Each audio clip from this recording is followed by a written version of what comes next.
它这个工件呢是这个位置啊，朝下啊，这个位置加工过大，然后让我们给它修补啊，添加大概20到34左右啊，然后重新加工。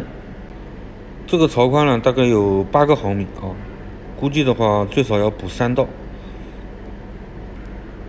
就是靠这个边啊，先补1道，然后靠右边再补1道，然后中间啊再拉1道下来。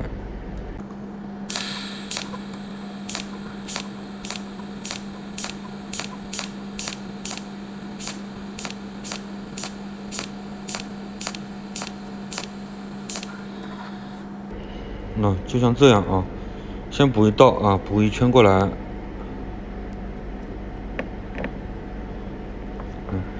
这样靠右边再补1圈过来，然后中间再铺1刀，最后枪头摆动啊，把它铺平。这个就是修补好以后的效果啊。然后这边是没有修复的，这边是修复好的啊，这样就可以再加工了。冷焊机的特点呢，它是什么啊？温度低，温度低产生的应力就比较小啊，然后它这个工件不会变形，还有一个就是温度低，它不会对这个材质啊，对这个工件产生破坏。让修补的过程中呢，这个工件它不会退火啊，然后不会产生硬点。